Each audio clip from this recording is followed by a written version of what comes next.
नमस्कार, मैं हूं रंजीत झा। महाराष्ट्र की सियासत में फैली गंदगी से अब महाराष्ट्र की जनता भी घुटन महसूस करने लगी है।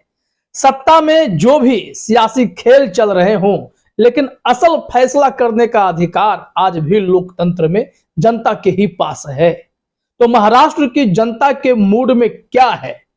एक सर्वे हमारे पास है, मई महीने तक का सर्वे है, और इस सर्वे के बाद जो उठापटक मची है उसको अगर अब डेटा और फैक्ट्स के साथ तुलना करेंगे तो आप चौंक जाएंगे कि महाराष्ट्र की सियासत में चाचा से चालाकी करने वाले अजित पवार भी इस बार कुछ कर नहीं पाएंगे। वो भले ही अपना सपना पूरा कर लें कि वो महाराष्ट्र के मुख्यमंत्री बनना चाहते हैं और इसके लिए बीजेपी एकनाथ शिंदे को दरकिनार कर दे, जैसा कि दिखने भी लगा है। एकनाथ शिंदे की छटपटाहट बता रही है कि यहां पर स्थिति ठीक नहीं है और इसी वजह से एकनाथ शिंदे ने राष्ट्रपति द्रौपदी मुर्मू की भी अवहेलना कर दी है। उनके कार्यक्रम में वो शरीक नहीं हुए। हालांकि बाद में उन्होंने सफाई दे दी कि वो मुंबई में तैयारियों को देख रहे हैं। खैर, एकनाथ शिंदे और उनका पूरा गुट खुलकर इस बात का विरोध कर रहा है कि अजित पवार क्यों बीजेपी से हाथ मिला बैठे और बीजेपी ने क्यों उनका स्वागत भी कर लिया है। विभागों के बंटवारे का मामला हो या फिर एकनाथ शिंदे को अपनी कुर्सी जाने का खतरा सताया हो। लेकिन इन सब के बीच जो हम आपको डेटा, फैक्ट्स और समीकरण बताने जा रहे हैं, उस समीकरण में भारतीय जनता पार्टी का हर प्लान ही फेल हो जाएगा। अगर हम आपसे कहें कि इतनी बड़ी बगावत के बावजूद भी एमवीए के पास महाराष्ट्र की जनता की ताकत है, 60% वोट अभी भी एमवीए के पास है, तो आप हैरान रह जाएंगे। हम वो पूरा डेटा और फैक्ट्स आपको दिखाने वाले हैं। इस खबर में आप हमारे साथ बने रहिएगा। लेकिन इस बीच जो दिन भर आज सियासी गहमा गहमी रही, उसके बीच में क्या हुआ? अजित पवार ने 36 विधायकों का समर्थन जुटाते हुए चुनाव आयोग के पास भी पार्टी नाम और सिंबल पर अधिकार के लिए दावा ठोका।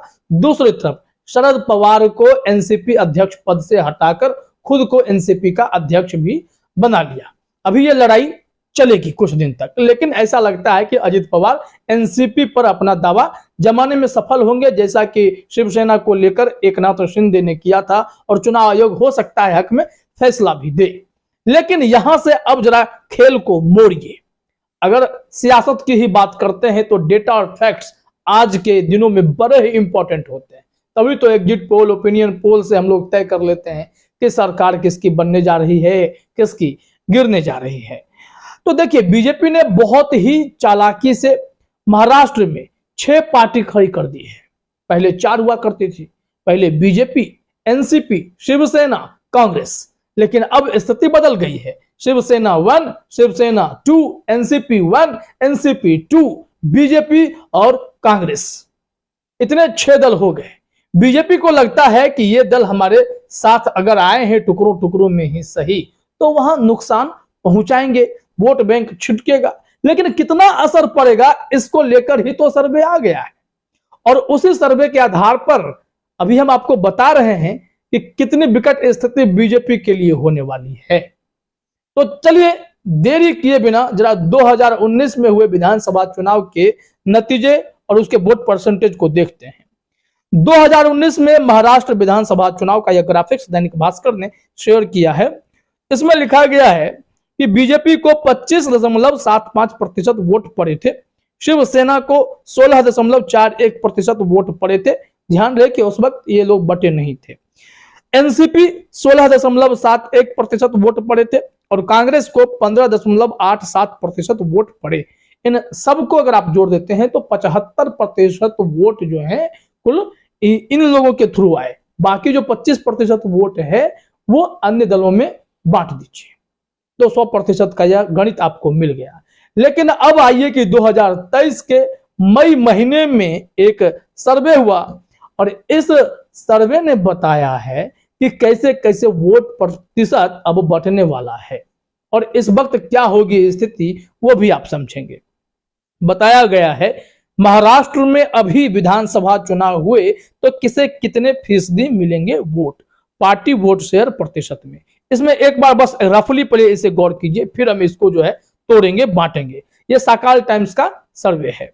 इसमें बताया गया है कि अन्य को 13% वोट मिलेंगे, 13% अलग रखिएगा।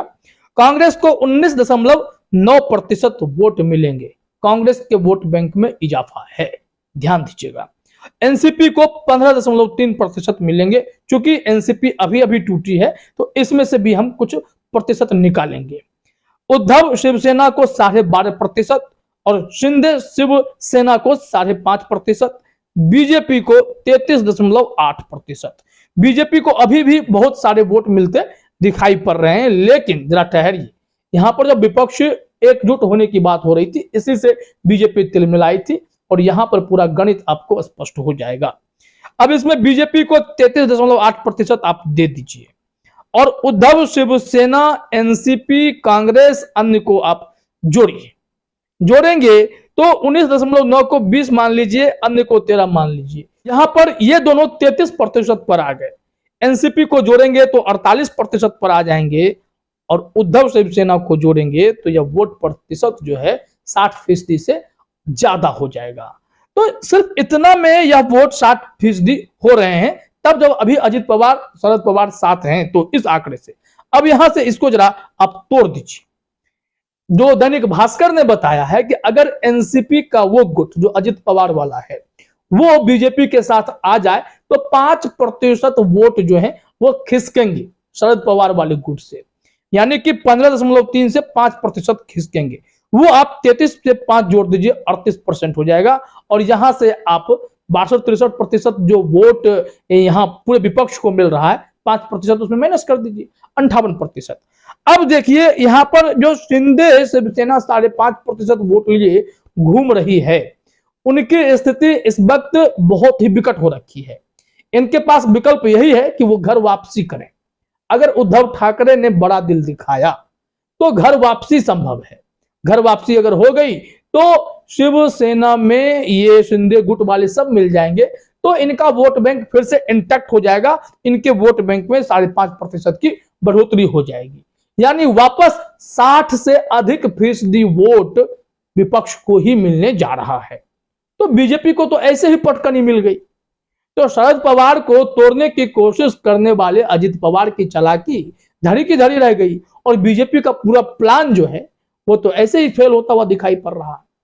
अब आप सोचेंगे कि ऐसा कैसे होगा, इतने सारे विधायक तो अजित पवार के साथ हैं या फिर शिंदे के साथ इतने विधायक हैं, ये लोग तो दल तोड़ तोड़ कर आ गए हैं।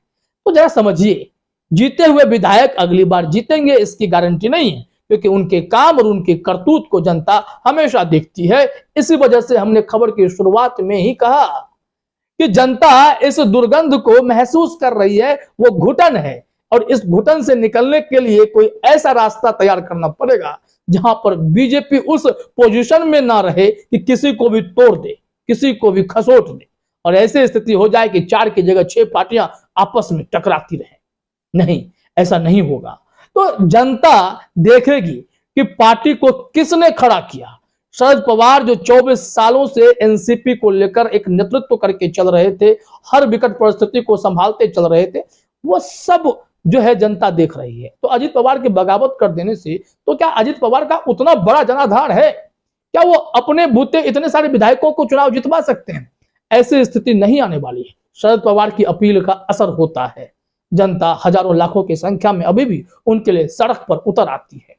तो शरद पवार इस वोट बैंक पर अपना दबदबा बनाए रखेंगे और जो 5% खिसक भी जाए तो वो मान लेते हैं कि वो सब विधायक जो बागी हुए हैं तो कुछ कुछ वोट प्रतिशत लेकर के वो बीजेपी के पास चले भी जाएंगे। लेकिन अगर शिंदे शिवसेना के पास लौट जाते हैं, जो उद्धव वाली शिवसेना है, तो वहां पर खेल बदल जाएगा, हिसाब बराबर हो जाएगा और शिवसेना उद्धव ठाकरे वाली वो भी उसी दहाड़ के साथ, क्योंकि जनता को पता है कि उद्धव ठाकरे के साथ क्या हुआ, सहानुभूति वोट है। शिंदे की वापसी से बाला साहब ठाकरे की पुरानी शिवसेना उस रंग में लौट आएगी। और यहाँ एक प्लस पॉइंट और है, गौर करना होगा। यहां जब विपक्षी एकता की हम लोग बात करते हैं तो इस वक्त राज ठाकरे भले ही गुस्से में हैं, लेकिन जब ऐसी परिस्थिति आएगी तो हो सकता है कि वो उद्धव ठाकरे के साथ हाथ मिला ले तो और भी मजबूती विपक्ष को मिल जाएगी।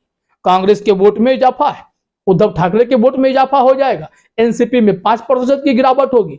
अगर सबको जोड़ भी देंगे तो भी 60 से अधिक प्रतिशत वोट विपक्ष को मिल जाएगा और ऐसे में सरकार जो है इनकी ही बन सकती है 2024 में।